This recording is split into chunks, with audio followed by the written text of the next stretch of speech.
His heart is tired. The water in his lungs paying. I can ease it.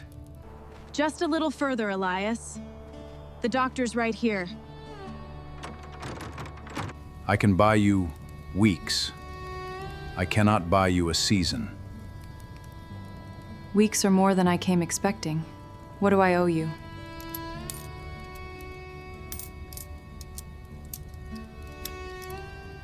That's the last of the 40. Bring him Thursdays. No charge for the Thursdays. I don't take charity, Dr. Cade. It isn't charity. It's interest on a debt I haven't figured yet. The last patient Amos Cade ever expected to lose was himself. He was 60 years old, and for 30 of those years he had set bones and pulled fevers, and buried the ones he could not save. And somewhere in the arithmetic of all that living, he had decided his own account was closed. A man does his sums. He counts what he has given and what remains, and Amos had counted himself down to nothing worth spending.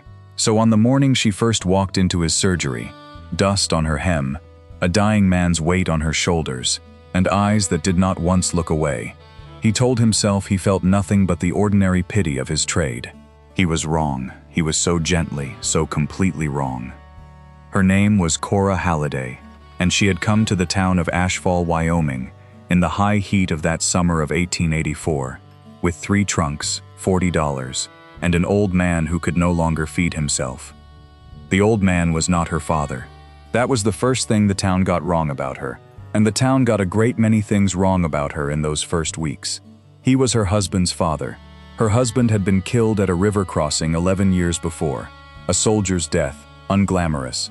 A fever in a wet camp. And Cora had been 28 then, and by every rule the world lived by, she was free. Free to remarry. Free to set the old man down at a poorhouse door and walk into her own second chance while she still had youth to trade on. She had not done it. That was the whole of her, though nobody in Ashfall knew it yet. She had kept Elias Halliday in her house and at her table for 11 years, through his failing legs and his failing memory, because he had once, on the worst night of her life, held her hand and said, "You are not alone, daughter, so long as I draw breath," and Cora Halliday paid her debts. Now his breath was going. That was why she had come west. A doctor in a dry, high place, they'd told her back home, might slow the drowning in his chest. A last errand of love, dressed as a fool's hope. She knew it was hope's last mile. She had made peace with the mile. She only wanted him to walk it easy. Amos examined the old man on a Tuesday, in the yellow light of his surgery, and when he was done, he stepped out to the porch where Cora waited, and he did not lie to her, because he had learned long ago that lying to the grieving is only a kindness to the doctor. "His heart is tired," Amos said. "The water in his lungs, I can ease it. I can buy you weeks. I cannot buy you a season." She did not weep. He had braced for weeping. Instead, she looked out at the burnt gold hills a long moment, and then she said, "Weeks will do. Weeks are more than I came expecting. What do I owe you?" And there it was, the arithmetic. In this country, everything came down to what a thing was worth and whether you could pay it. Amos named a figure lower than his custom, and watched her count coins into her palm, and watched her set 2 of them back in her purse before she handed him the rest, and something in that small motion, the 2 coins saved, the careful reckoning of a woman with nothing to waste and a dying man to feed, something in it caught in his old chest like a fishhook and would not shake loose. "Bring him Thursdays," Amos said, gruffer than he meant. "No charge for the Thursdays." She looked at him then, really looked, the way a person looks who has been given a thing they did not ask for and cannot afford to trust. "I don't take charity, Dr. Cade." "It isn't charity," he said. "It's interest, on a debt I haven't figured yet." He did not know what he meant by it. She did not either, but she brought the old man Thursdays.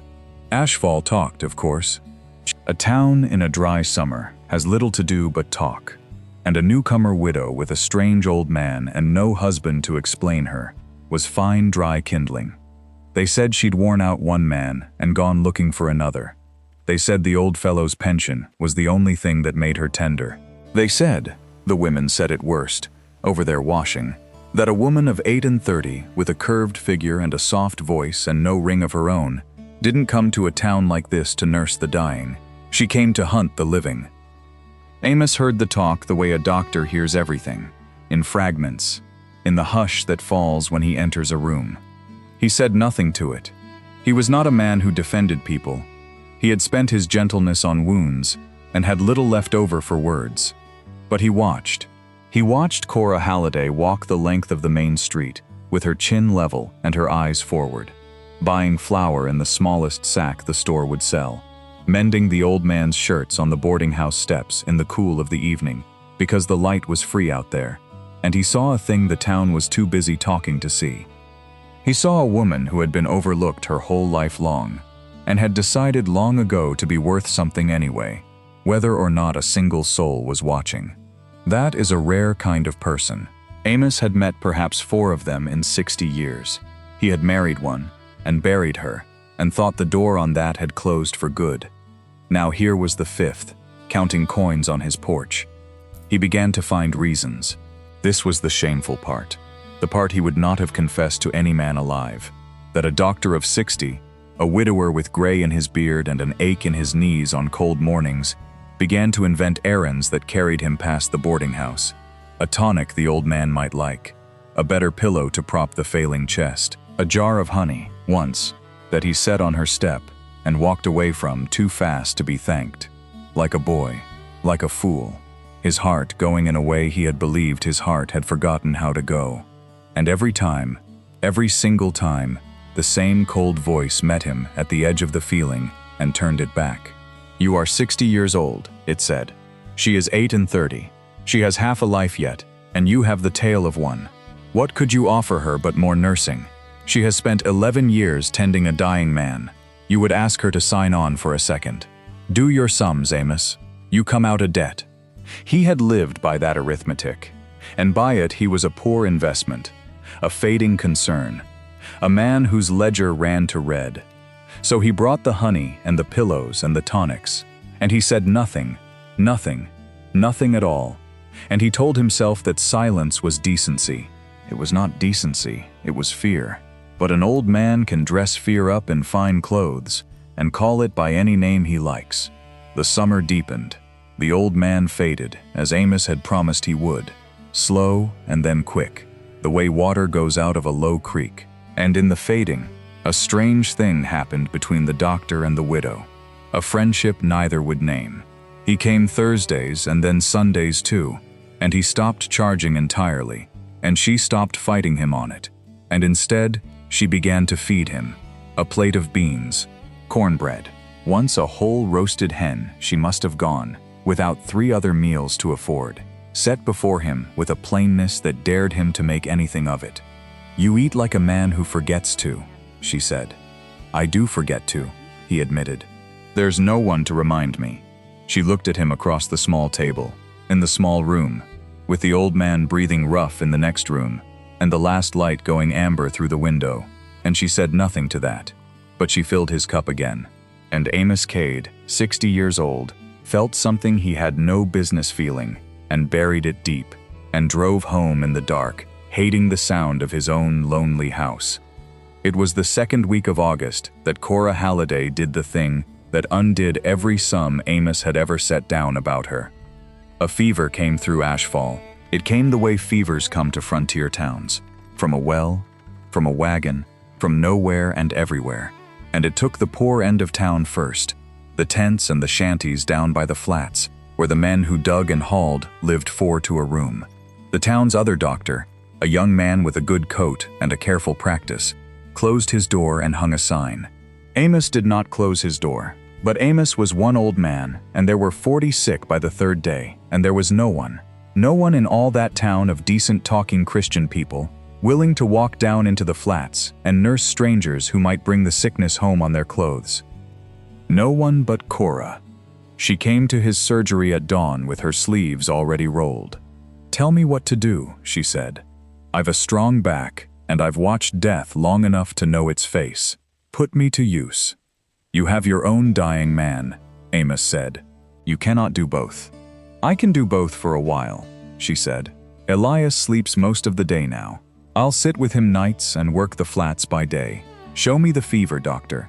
I didn't come west to hide behind a door. He should have refused her. He wanted to refuse her. But he looked at her standing there with her jaw set and her whole tired body offered up like a coin laid on a counter, and he understood that refusing her would be the one thing that could truly wound her. To be told, again, by one more person, that she was not worth the risk of using.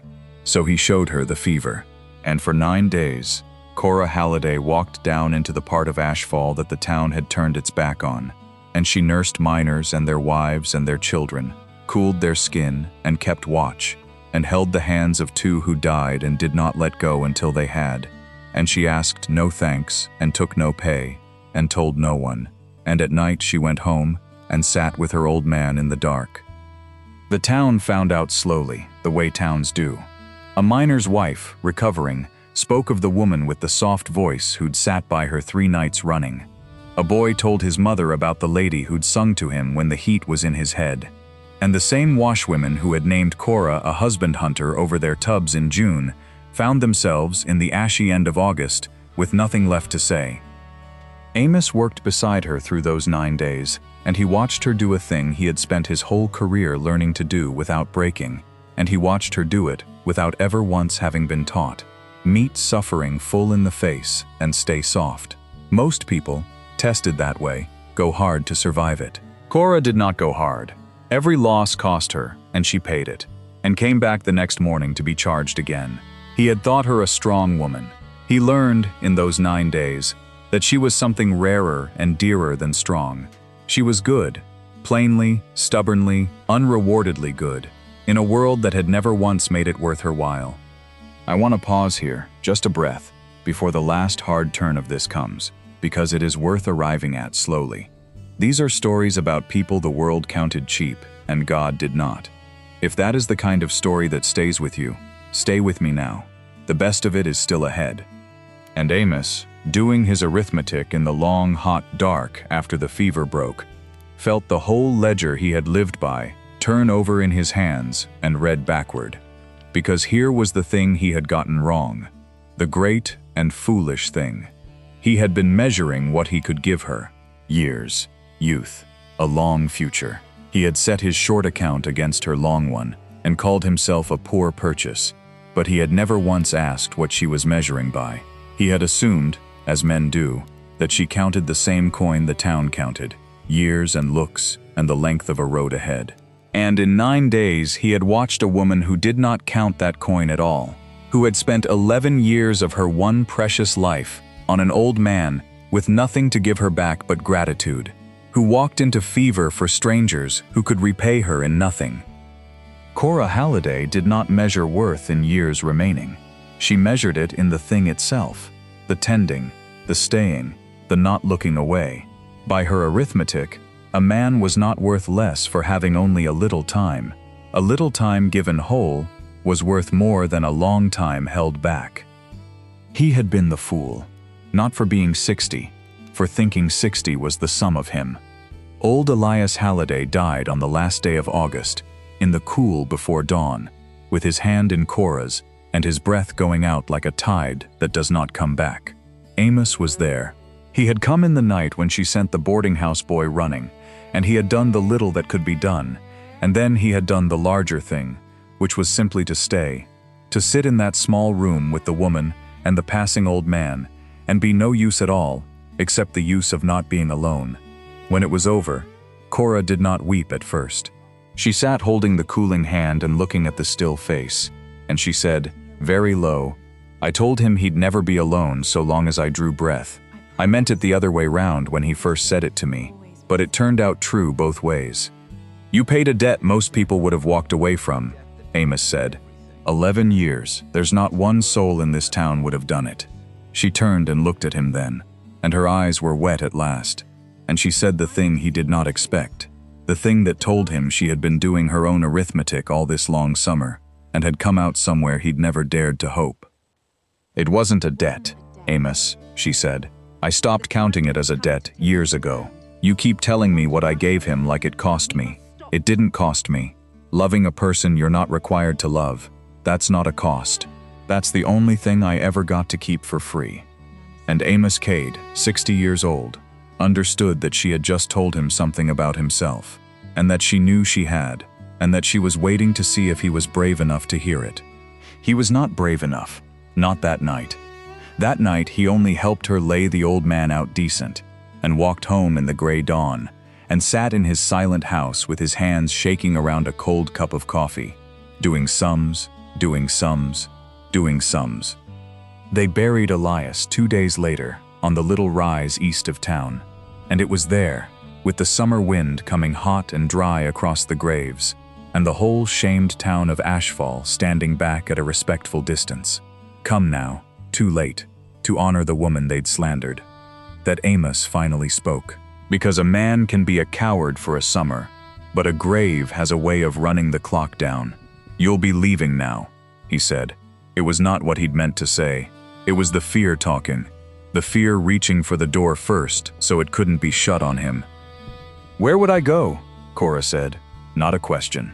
She stood at the fresh mound with her hands folded and her face turned to the hills, and she said, "I've buried everyone I came here to save. I've $40 less than I came with. By the town's arithmetic, I've got nothing left in the world worth staying for." She turned and looked at him. "You're the one taught me the town's arithmetic is wrong, Dr. Cade. So I'll ask you plain, because I'm too tired to do it any other way. Is there anything in this town worth my staying?" And there it was, laid out in the open, on holy ground, with the wind and the whole watching town, the question he had run from all summer, handed to him by the one person who had the standing to ask it, and the courage he had lacked. Amos looked at her. 60 years of caution stood up in him, and opened its mouth to do the sums one last time. Her youth, his years, her long road, his short one, the poor red account of him. And then he thought of a woman who did not count that coin, who had spent 11 free years on an old man's failing hand, who measured a life not by how long it stretched, but by how wholly it was given. And he understood that if he said the cautious thing now, the wise and self-denying thing, he would not be protecting her at all. He would only be telling her one more time what the town had told her all summer, that she was worth less than she was, that her love was a thing to be spent carefully, on the young and the long and the safe. He would not do it.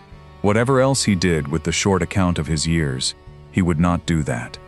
"There's a foolish old man," Amos said, and his voice was not steady, and he did not care, "who has spent his whole life measuring what he owes and what he's owed, and never once, in 60 years, let himself simply want a thing. He hasn't much time left, and he knows it, and he used to think that made him a poor bargain. He doesn't think so anymore. He met a woman this summer who taught him that a little while, given whole, is worth more than a long while held back." He stopped. His old hands were shaking. "I can't offer you years, Cora. I can only offer you all of them I've got. It isn't much, but it isn't held back." For a long moment she said nothing, and the wind blew hot across the little graveyard, and Amos Cade stood in the terrible open silence of a man who has finally, at 60, laid his whole account on the counter. Then Cora Halliday stepped close to him, close enough that the watching town could not hear, and she rose up and put her lips near his old ear, and she whispered something, just a few words. And whatever those words were, they reached down into 30 years of a man's careful, closed, self-denying arithmetic, and they turned the whole ledger over, and they wrote at the bottom, in a hand he finally believed, the true sum of him. He never told anyone what she whispered, some things a man keeps. But those who saw his face in that moment, the shamed washwomen, the recovered miners, the whole town come late to see her worth, said that Dr. Amos Cade, who had not wept at his own wife's grave, who had buried half the town dry-eyed across 30 years, stood at the edge of a stranger's grave and wept like the burden of 60 careful years had been lifted off him all at once. They were married in September, when the first cool came into the high air. It was a small wedding. She wore a mended dress, and he wore his good coat, and the miners from the flats came, everyone who could walk, and filled the little church to the rafters, for the woman who had come down among them when no one else would. Amos Cade lived 9 more years. Not so many, as the town's arithmetic went, but he did not live them by the town's arithmetic anymore. He lived them whole and given and not held back, beside a woman who had always known the thing he learned too late and just in time, that you do not measure a life by the length of the road ahead, but by whether you walk it holding someone's hand and do not let go.